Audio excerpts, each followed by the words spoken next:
Hello, everybody. I'm Skip Elsheimer, and welcome to the avgeeks Lunchtime Streaming Show. I'm back. I was away. I hope that my guest host, Bert the Turtle, did okay. He wanted to show a lot of turtle films, and we actually had a lot of turtle films to show. And surprisingly, we hadn't shown Duck and Cover. This is our 312th show, and all that time we hadn't shown Duck and Cover, and that is one of the most popular films in our collection by far. So it seemed appropriate to have him on. I got sunburned this weekend sitting outside because I'm fair-skinned, and AV Geeks like to be in the dark for that reason. So I have an actual red neck right here because I was in that part of North Carolina. Anyways, happy that you're here to join me, watch some interesting things. I just discovered a great film, and it's great because who's in the film, and let me see if you can tell why I'm excited. If you can figure out who in this next film, I'm like, oh my gosh, that's amazing. And I'll reveal the answer at the end. So this is Sound the Trumpets. I need to change the caption here, but all right, enjoy.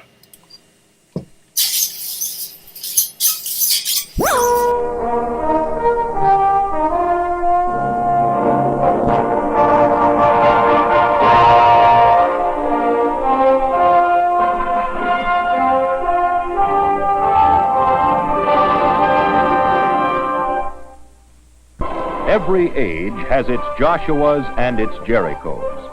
Common to them all is the existence of some obstruction to human betterment and a desire to remove it. The Joshua in this instance, fittingly enough, is Mr. Joshua Jones, consulting architect, whom we find addressing a metropolitan plan on a proposed new downtown development. He's been attacking a particular Jericho, known as architectural barriers. Like his biblical namesake, our modern Joshua has met some stiff opposition. Well, I'm sorry, Mr. Jones, but I fail to see your point. These barriers, as you call them, are something we've always lived with. Now, why, all of a sudden, are we so eager to eliminate them? Well, simply because we finally are beginning to recognize their real significance. Through rehabilitation, we're making the lives of our disabled and aged citizens more healthy, happy, and productive. Yet these efforts are largely wasted because these people are blocked from normal community participation by the archaic design of our buildings. The simple needs and rights of these people are too often overlooked, yet they represent a large segment of our population. Now, let's look at it another way. Have you ever considered how fortunate are the hale and hearty who can take a stairway or even a mountain in their stride? For not only have they the gift of mobility, but they have a world conceived and constructed almost exclusively for them. It's as if the builders of our age forgot that any but the active and the agile inhabit the earth. As a matter of fact, you would have to be healthy and agile to enjoy freedom and safety of movement in a modern world. And even then, you might find the going not without serious hazard and inconvenience. This is mostly because we build our edifices mainly for the nimble and the quick. Short-sightedly, we have neglected to make our structures fully accessible and usable to the whole of our society.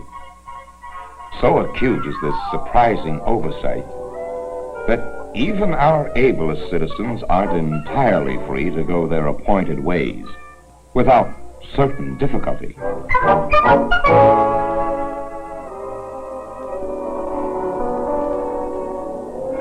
However, it is the less able, and there are far more of these than we realize, who are the real victims of the architectural squeeze.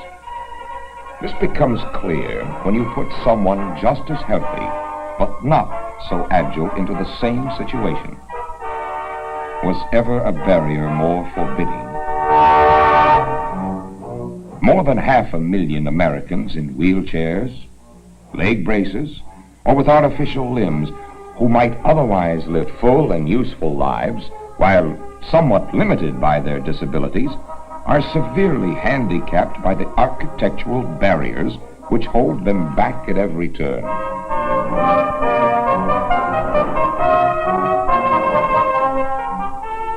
Likewise, 5 million Americans with heart conditions encounter many barriers every day. 17.5 million more men and women past the age of 65 would greatly benefit from easier access to public and private buildings. Whether at church, a bowling alley, office, store, factory, school, library, courthouse, a stadium, or even at home, the resulting freedom of activity enjoyed by our senior citizens would in turn benefit the whole of society. Obviously, thousands of so-called public buildings are not truly public because they are inaccessible to millions of citizens, especially the handicapped.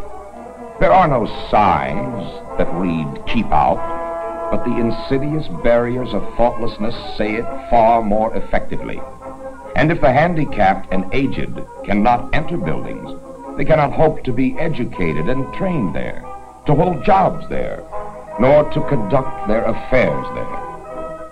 Probably the most inaccessible buildings are our governmental structures and churches. By tradition, these have been built as monuments rather than true places of public activity. Despite this, it has been repeatedly proven that it generally costs less to construct a building without steps and on a single level than to put the structure on a pedestal. Now, it's not just the old, the sick, or the handicapped who are affected. Actually, all citizens would gain. What benefits the handicapped also benefits the able-bodied. Well, from the looks of it, we might as well tear everything down and start all over. Well, that would be a bit drastic, but I think you can see our problem. At least, we shouldn't continue to repeat our old mistakes. The big thing to remember is that buildings are for the use of all people. They should be planned with everybody's needs in mind. And I can appreciate that, Mr. Jones. However, our planning responsibilities involve public funds. Now, how can we justify these refinements in terms of cost? Actually, Mr. Chairman, it costs virtually nothing when these improvements are included in the original plans. In fact, it's this ounce of prevention in the planning stage that saves the community money in everything, from remodeling to accident insurance and to maintenance costs. In other words, cost is minimal in planning, maximal in remodeling. Actually, these refinements make a lot of sense. Take a simple thing like the grading around a building. It usually costs no more to grade so that at least one entrance is at ground level. Similarly, indoor and outdoor parking space should not be designed exclusively for the able-bodied. Ramps in the curbing and walking lanes free of traffic are much safer and more convenient for everybody. Sheltered parking, incidentally, is highly preferable because it eliminates weather hazards.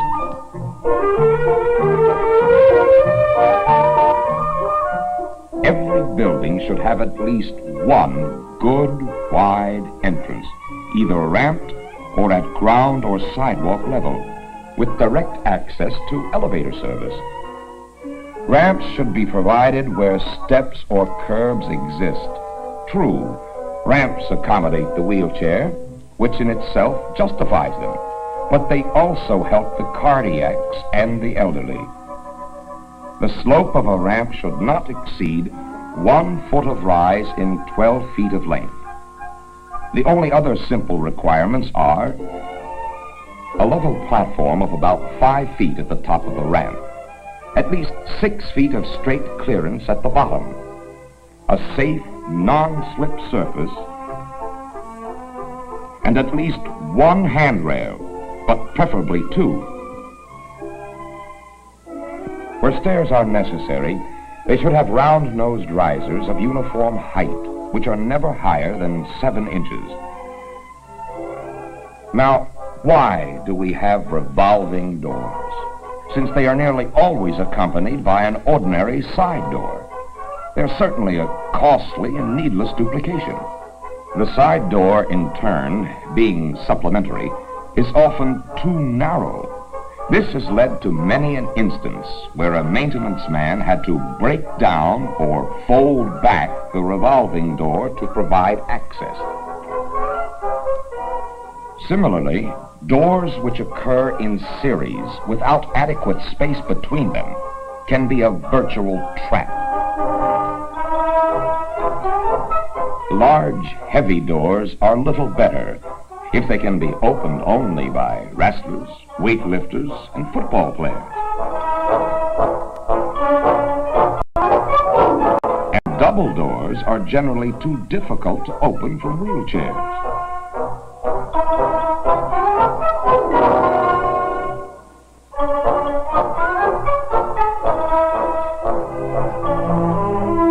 To rate as an ideal non-barrier, an entrance must have an easy swinging single door, which provides at least 32 inches of clear opening and which has a flat threshold as nearly flush with the floor as possible. Automatic pressure doors are excellent, of course. So are the invisible curtains of air known as air doors. However, an ordinary wide leaf door will inexpensively provide convenience for everyone. Now, once our handicapped person is inside the building, we mustn't assume he is fully emancipated from the barrier chain gang.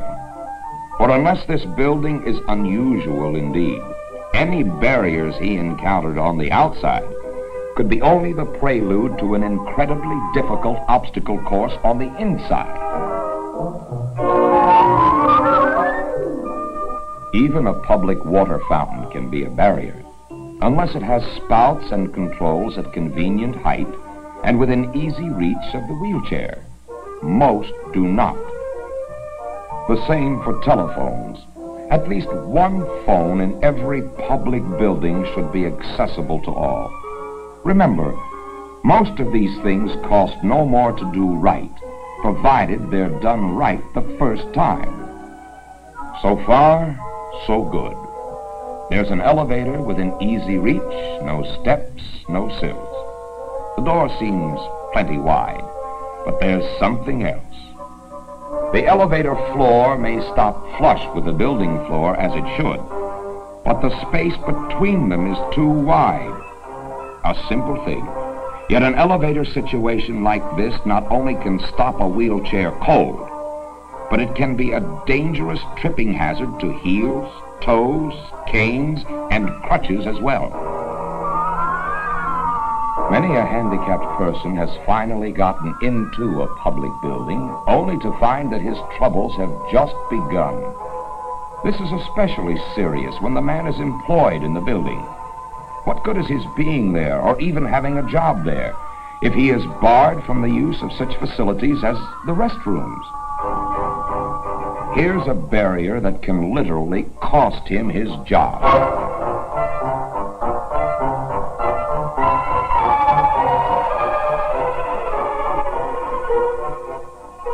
What kind of economy is it that insists upon doorways too small for freedom? Why shouldn't doors be built so that every human being can use them? An assured clearance of 32 inches minimum for all doors, and especially restrooms, should be a standard requirement in all building plans. But other barriers, such as privacy walls and doors in series, must be eliminated too.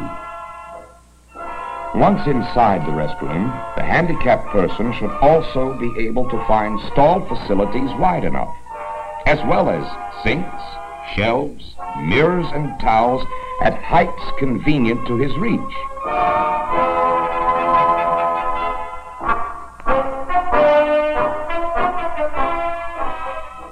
Our conventional bathtub is little more than a medieval torture device brought up to date. the broken bones, bumps, and bruises it has inflicted in the name of cleanliness have made the bathroom a major disaster area.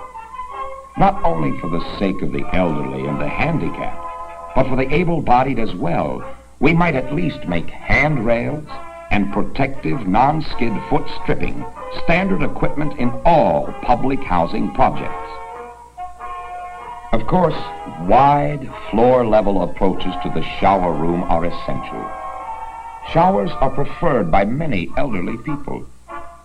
These would require room enough to be fully safe and convenient for the handicapped and aged. The curbs often used at shower entrances are a barrier to wheelchairs and a tripping hazard to all. These can be eliminated at an actual saving of money. In addition, a seat should be provided to allow sitting under the showers. This is especially important for the elderly. On a broader scale, there is much to be said for the construction of underground tunnels and overhead walkways to connect floors of buildings between which a large amount of traffic flows. Walkways extending over busy streets are an excellent method for eliminating the serious barrier of street traffic. Of course, to be truly useful, they must be free of steps at both ends. In busy downtown areas and shopping centers, the value of ramps is obvious. Barriers to people are barriers to business. Knowledge of this fact has revolutionized some fields of retail trade. The tremendous success of supermarkets everywhere has dramatically demonstrated that the easier you make it for people to move about when shopping, the more they will buy. Economists know that the handicapped and the aged, comprising about a third of our population, represent a significant underdeveloped market. Yet, many such persons are literally shut out of most business establishments by architectural barriers. Obviously, the elimination of such barriers, aside from humanitarian concerns, is just good business.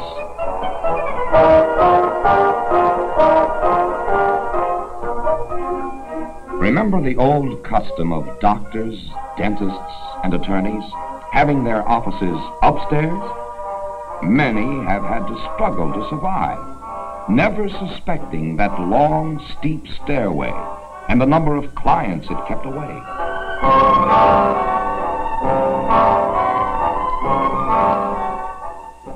Today, the one-story, ground-level medical clinic is a busy place because people can visit it without difficulty. With the barriers removed, more of the sick can visit the doctor instead of his visiting them, thus freeing him to treat more patients per day. And so we see that wise business and professional men already recognize the value of easy access and use of stores, offices, and other facilities. By the same token, it is simply a matter of improving our building standards to achieve the full efficiency to which the public is entitled. This I most earnestly urge you to do in your present program. As I've said, these improvements do not require special or expensive construction, only sensible planning. What surprises me, Mr. Jones, is that society has succeeded so well in rehabilitating the handicapped, and yet has done so little about the most obvious handicap of all, these architectural barriers. I agree something must be done, but I'm wondering how we might best apply these American standard specifications to our own building program. Well, since the specifications fully outline the minimum needs of the handicapped, they are of primary value as a uniform guide in the planning and designing of all types of buildings and facilities. Well, as a planning group, I'm sure we can help, but it seems to me the problem is the responsibility of all citizens, and especially builders. That's very true, of course. We have to depend upon the architects, for instance, to see that the specifications are incorporated into their designs for public buildings. Contractors can work with architects and planners in making certain the specifications are carried out in the construction. Building code authorities can see to it that the specifications are made a part of local and state building codes. City, state, and county officials can apply the specifications to public buildings under their jurisdiction. And, of course, well-informed community groups can do much to influence desirable trends in public building projects. Society today is deeply concerned with the problems of the handicapped and the aged. No longer based on curiosity or pity as it once was, this concern is a practical, mature interest in the very real needs of these people to play a less dependent, more useful role in community life. We can expect to have with us many more such victims of our fast, complex, highly mechanized way of life. The blind, the cardiacs, the amputees, the paralyzed, and the aging. These citizens, ironically enough, are handicapped far more seriously by architectural barriers than by their disabilities. Finding the world unsafe and unsound for mobility, they are shut in because they are shut out. This discrimination is even more exasperating because it is unintentional. Society has not adequately helped these people to enjoy their changed lives with dignity, grace, and a recovered sense of usefulness and independence. To them, the opportunity for a nearly normal life is denied, not so much by the disability itself as by society's failure to recognize and accommodate that disability through planning and building. The handicapped become, in a sense, outcasts and exiles, banished and excluded from the world about them by a wall which is as formidable as the walls of a prison.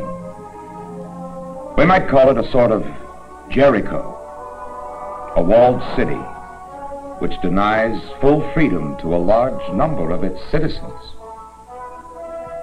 What is needed, perhaps, is a modern Joshua. In fact, many Joshuas, leaders and groups, who can bring these walls tumbling down. It will take Joshuan effort and perseverance to inform our people. But once they know, they will demand that the architectural barriers be removed. There then stands your Jericho.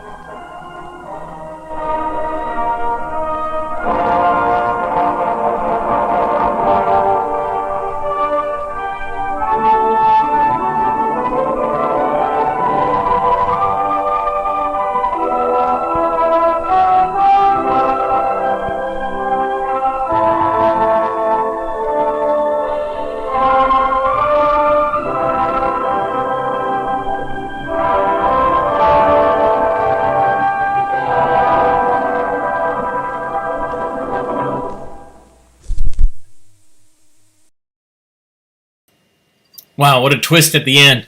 Man, this is the first time I've seen this film.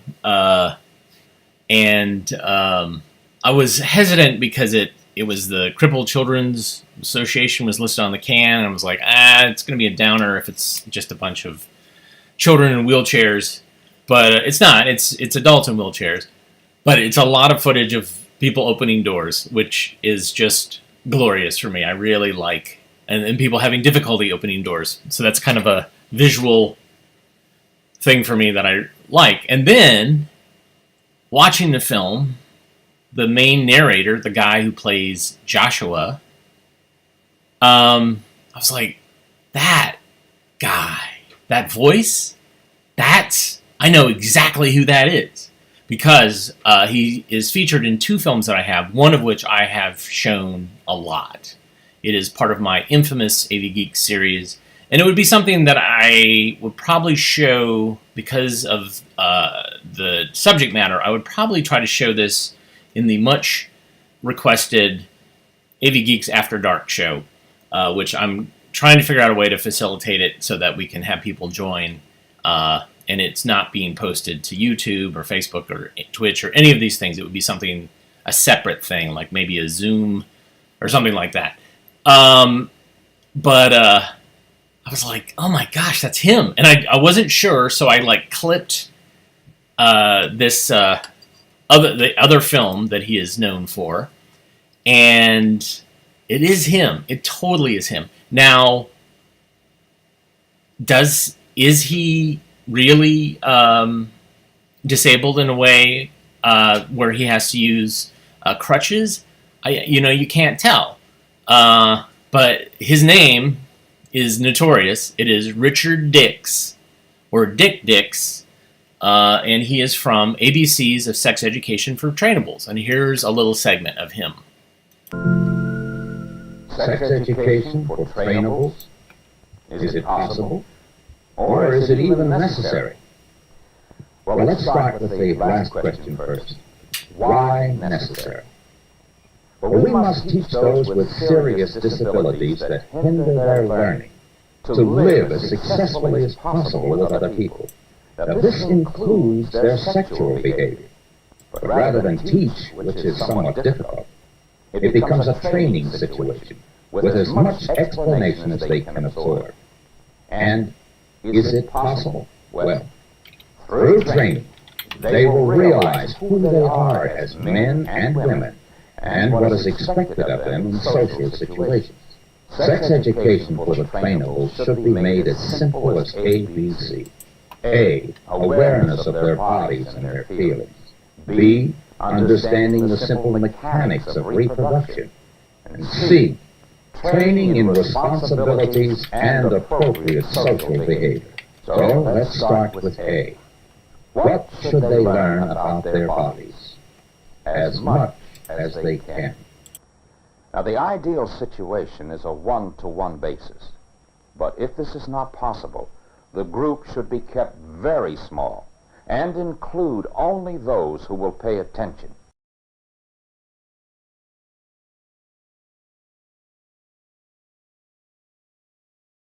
Sorry, I had the mic on. Yeah, it's totally Richard Dix. Now I'm going to have to dig further and see like what his story is, because when I first saw him in ABCs of Sex Education for Trainables, I thought, well, like maybe he's a radio announcer or a television announcer or something, and that's why he's brought in for this. But to see that he's doing another thing about people that are handicapped, it makes me now like want to dig even further and try to figure out, like, was he himself physically handicapped? Was this, what's his deal? So really over the top, wonderful to see, made me very happy. So last week I showed an Inside Out that people loved. Inside Out is that early 70s series that was shown on public television, but then they also released film versions that were shown in schools. They're generally open-ended films. And somebody mentioned in the comments that there was one that they remember as a kid called But Names Will Never Hurt. And so I was like, oh, I have that, so let's watch this. This one deals with prejudice in Montreal, of all places. So here's Names Will Never Hurt. The following is from a national instructional television series. The series and related materials were developed and supported by 32 educational agencies, with additional support from Exxon Corporation.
ma faute si t'es trop niaiseux de te tenir debout, c'est ta faute. You lying, you dirty French frog!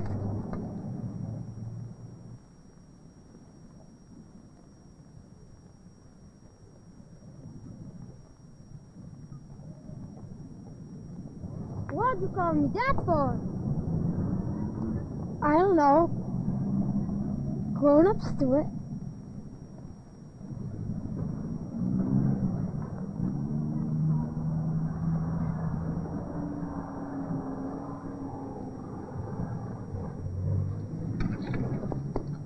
Oh well. Doesn't really matter. I guess he didn't trip me.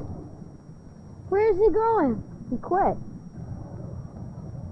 Well, what's he going over there for? He's going home to help Quebec. That's where French live. Yeah? Well, you don't see any of them where we live, do you?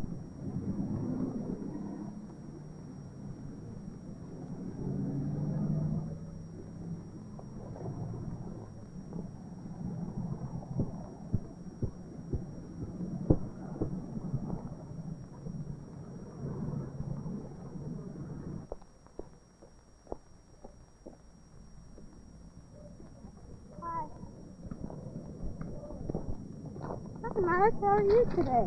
Fine, thanks.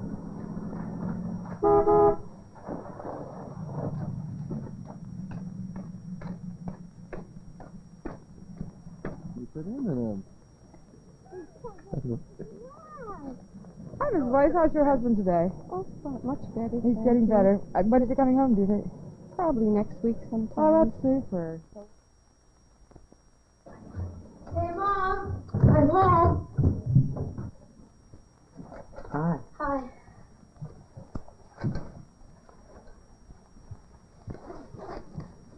Do French people have to live in hell? No. Then what do they all live there for? I sure would want to live there. Why don't they move around here? Well, sometimes it's because they can't afford it. And some English people wouldn't like it if French Canadians started to move in around here. Why? Well, some people are prejudiced against French Canadians, and they don't want them living near English-speaking people. Some people don't like blacks. They want to keep them in the slums so they can't see them.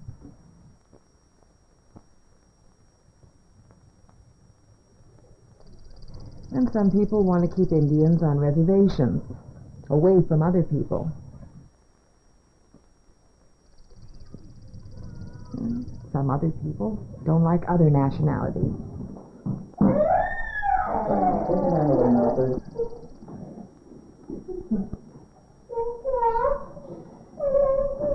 Or hate Jews. Or Catholics. Or won't give jobs to old people or people with long hair. Why? Well, I guess it's because they're afraid of them because they're different. But that's dumb.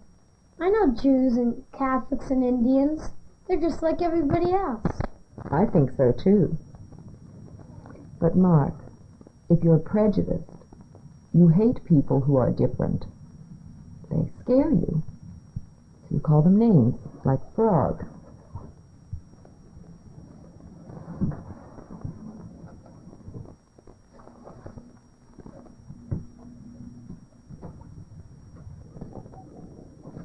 Well, I don't know. I'm not prejudiced. I'll go over there and find Jean-Pierre.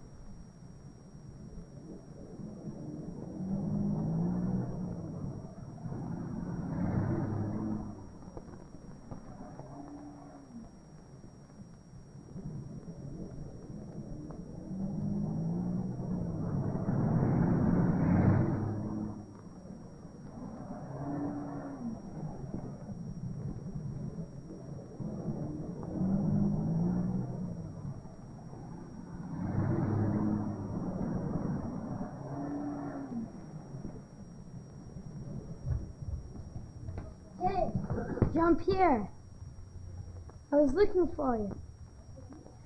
I'm sorry. I didn't mean it. I'm not prejudiced. Je te crois pas, t'es plein de préjugés. What? Je te crois pas, t'es plein de préjugés. What? I don't believe you. You are so prejudiced. I am not. You are so. All English people are prejudiced. You all stink. You make us learn English, but you won't learn French. English people make me sick. All of them. I said I was sorry. I don't care. And you better not come around here again, because my brother is going to get you, and he's old. I am going to call him right now.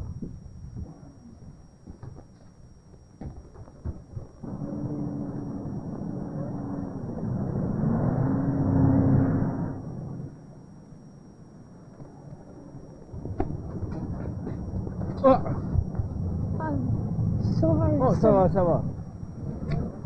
Hey, attends une minute. Peux-tu me dire où se trouve le bureau de poste?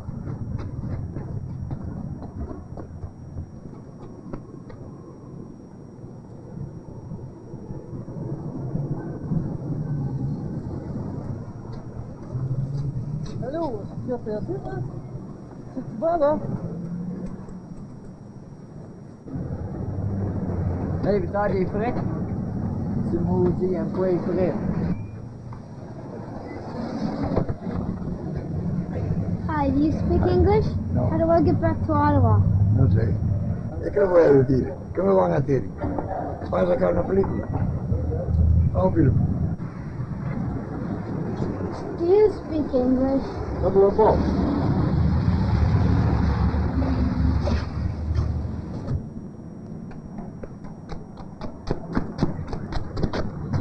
You speak English, don't you? Ben non, c'est pas parler anglais. Why do they all have to speak to me in French? I bet they could speak English if they wanted to. Because this is an English-speaking country. Les marchands de Phoenix font de l'argent, notre frère, hein? Qu'est-ce que c'est vraiment? Pourquoi un homme va dans les cavernes? T'es grogneuse, t'es la bouche, c'est pas de ma faute! Du météo. Ça en rappelle, à part ça, il leur a dit, ça va faire, faut chanter une chanson. Why aren't there any English people here? There's nothing but them here.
Ça, c'est quelque chose. C'est parce que une journée, il fait beau, t'as l'impression que c'est le printemps. Hier, on va pouvoir sortir en petit soulier. Je pensais qu'il devait faire beau. Il neige encore. À part de ça, c'est différent. Les marchands de Phoenix font de l'argent, notre frère, hein? Qu'est-ce que c'est vraiment? Pourquoi un homme va dans les cavernes? T'es grogneuse, t'es la bouche, c'est pas de ma faute! Du météo. Ça, c'est quelque chose. C'est parce que une journée, il fait beau, t'as l'impression que c'est le printemps. Hier, on va pouvoir sortir en petit soulier. Je pensais que c'était différent. Les marchands de Phoenix font de l'argent, notre frère, hein? Qu'est-ce que c'est vraiment? Pourquoi un homme va dans les cavernes? More foreigners. They're all stupid. Aren't there any regular people here? Why don't they learn to speak English? It's an English-speaking country. Why'd I ever come here?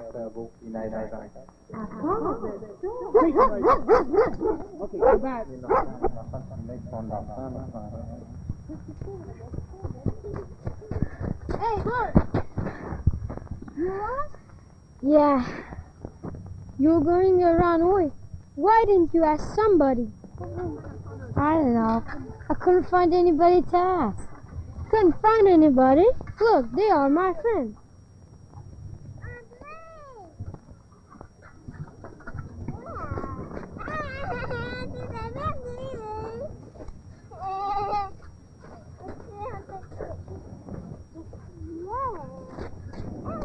Maybe you should learn some French if you want to visit us. Yeah. The autobus for Ottawa is over there. Thanks. You gonna play tomorrow?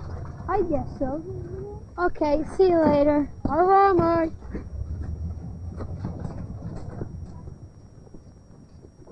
Mark, if you're prejudiced, you hate people who are different. They scare you, so you call them names. You're lying, you dirty French frog! Some people are prejudiced against French Canadians, and they don't want them living near English-speaking people. Some people don't like blacks, want them to stay in slums where they can't see them. Some people want Indians to stay on reservations away from other people. Some other people don't like other nationalities, or hate Jews, or Catholics, or won't give jobs to old people, or people with long hair. They're afraid of them because they're different.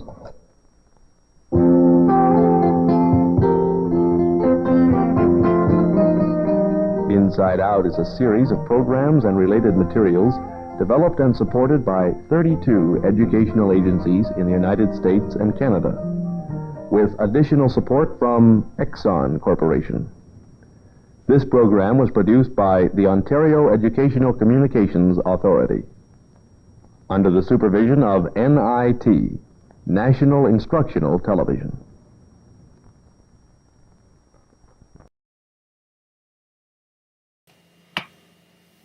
That was great. I love it. I have an experience in, I did a screening in Montreal, drove up. It was for a day, actually. It was a big, kind of a fundraiser for a film festival that was taking place, and it was at a microbrewery. But it was easily 1,000 people there. And we were outside showing films on the side of a wall, or actually it was a trailer rig.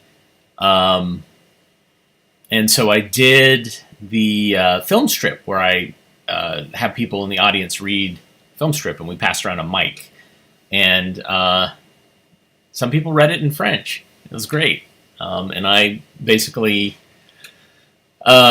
revealed that I had the worst. I didn't really know French because I took 2 years in high school and it just didn't stick. And so I basically told them the French that I knew, which was laughably bad. And there were highway interstate signs that were not in English. And so we had a little bit of a challenge to try to figure out how to get where we were going, get out of the country. But no, it was really great. It's really great. And so those, man, I love Inside Out. It's that 70s kind of early 70s feel. Thank you, William, for the coffee. One way that you can support AV Geeks is by buying us coffee. The caffeine is always wonderful. You can also hit like and subscribe and notification and all these different ways to show that you are interested in what AV Geeks are showing, and it registers in some big list somewhere maintained by the gods at Google. And then also you can go to avgeeks.com and see previous shows. You can buy DVDs, etc. All right, so what do we got next? A little short film. Talks about the problems in Virginia with trash from the 60s. Here we go, refuse problem.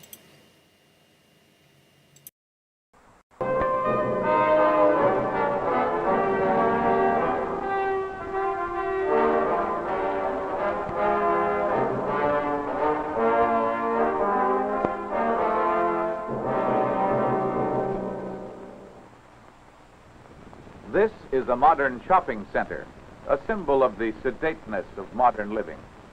Here you may shop at a leisurely pace amid a myriad of consumer goods ranging from alphabet soup to zithers. And the hub of this restful haven for modern shoppers is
the modern life is a good life, but problems do exist.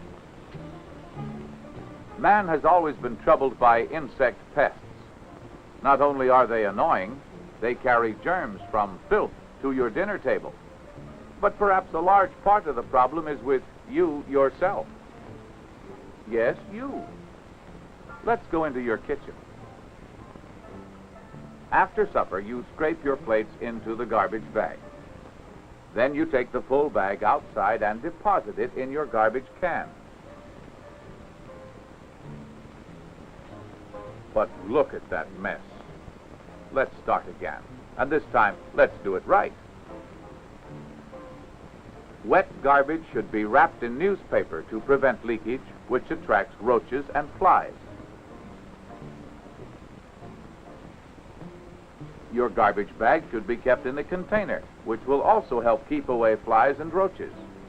And the container should be washed regularly. And, of course, the garbage should be taken outside every evening.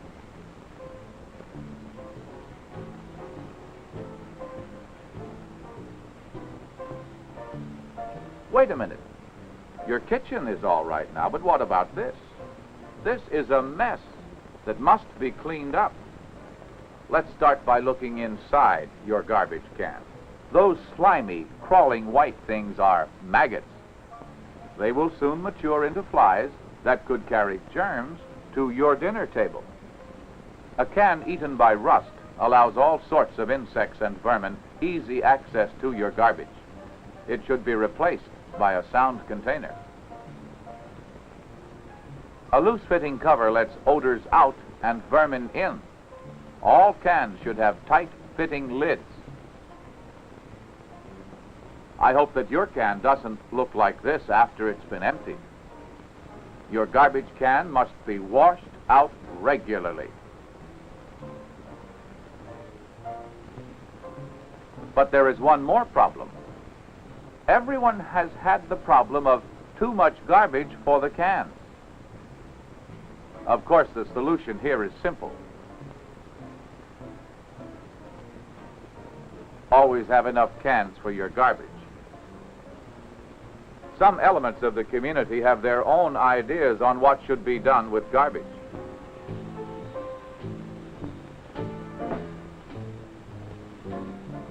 Scenes like this can be prevented by building a simple rack for the containers. This also keeps the cans off the ground and prolongs their usefulness. But all this is just the first step in solving the refuse problem. The next step is collection. Special trucks with hydraulic rams to compress the garbage are recommended for refuse pickup from homes. For commercial pickup, other special trucks are available.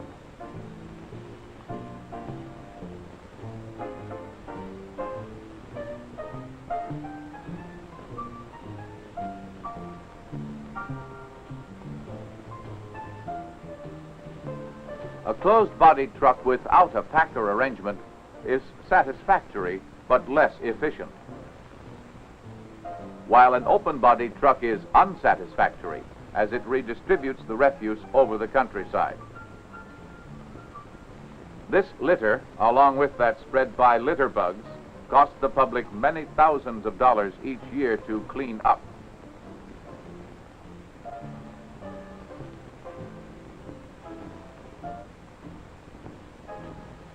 Now, what happens to the refuse after it has been collected? That's right, it is usually taken to a dump. This is unfortunately an all too common sight at many dumps. The smoke from a burning dump can create an air pollution problem, and the stinking smog may spread for miles.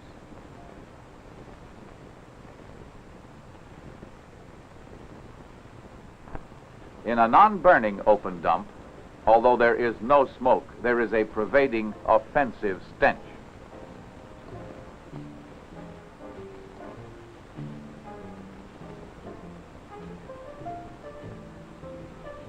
These maggots find excellent growing conditions on the open dump and will soon mature into repulsive, disease-carrying adult flies.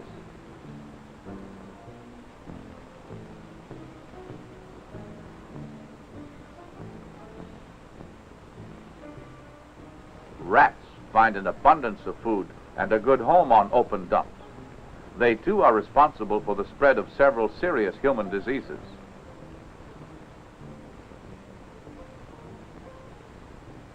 Stagnant puddles of water in dumps make good breeding places for mosquitoes. These wiggletails soon grow into biting mosquitoes, which are efficient disease spreaders.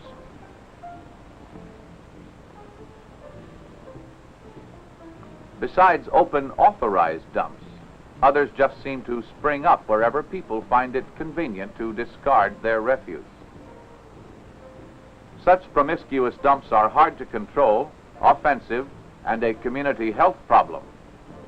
Yet it is possible to dispose of refuse in a manner that will be sanitary, economical, and an asset to the community. Such a method is called a sanitary landfill. Each day, collection trucks bring their loads to the landfill.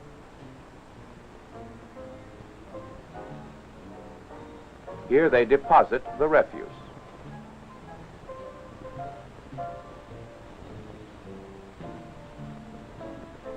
After the day's collection has been deposited, it is compacted by a bulldozer or other piece of heavy equipment.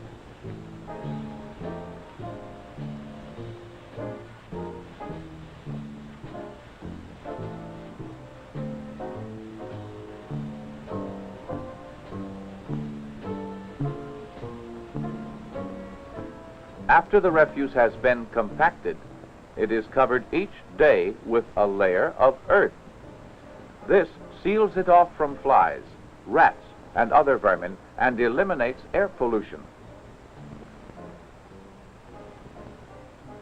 There are two types of sanitary landfills.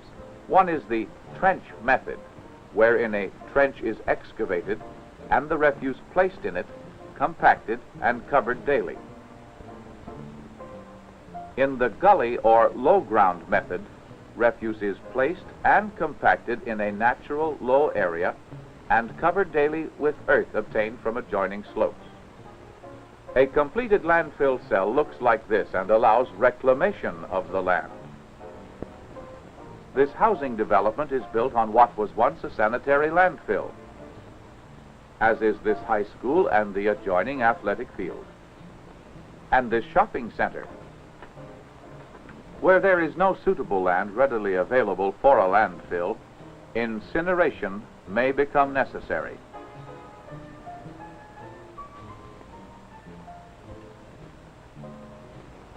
Incinerators are expensive to build and operate.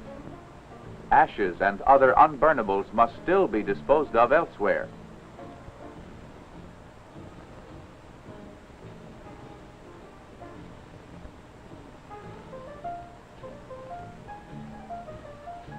As a community grows, the incinerator becomes inadequate and additional disposal may revert to an open dump.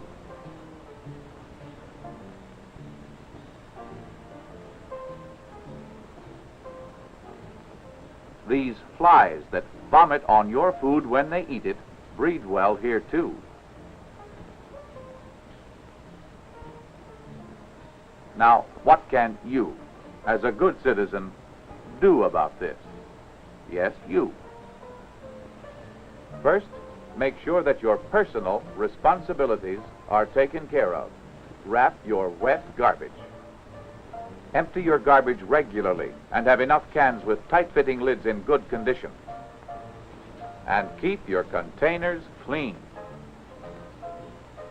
Of course, this is just a start. The refuse problem is not one that can be solved by a single individual. It will take concerted action. It is a community problem and must be handled as such. A problem that grows bigger and bigger as people live closer and closer together. If you care, you can have this. If you don't care, you will have this. It's all up to you.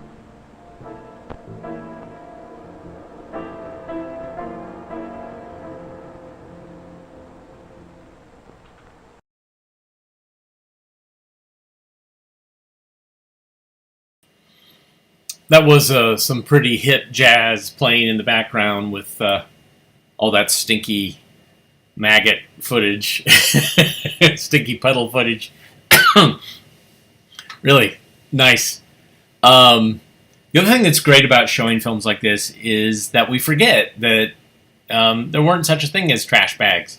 Like, you couldn't go and buy hefty plastic bags or whatever. That it was, you just kind of wrapped it in whatever you had, and in most cases, what people had were newspapers. And they would, housewives would wrap things up, and it would soak through it, and you had your little aluminum or steel cans that you would put things in, and that's just the way it was. And you wouldn't separate out your trash. I mean, that's something that we do. There's recycling here, but also we do compost. We pay to compost. I know some cities actually, that's a service they offer as well. And it's great because we actually get back composted material that we can plant stuff with, or we can donate to other places. So a lot of that stinkiness is actually composted and dealt with in a way that we can reuse it. So it's interesting to kind of look at our trash, how we dealt with our trash in the past, because it certainly informs us on how we will have to deal with trash in our future. Anyways, that's me pontificating about trash. I hope everybody had a good lunch, and we'll be back again tomorrow, and we'll have some more films to show you. It'll be a lot of fun, and thanks for tuning in. And as always, we look inside the film can. It tells us to please rewind and love each other, and included in that is loving yourself. So we will see you tomorrow. Everybody take care. Have a good rest of your Monday.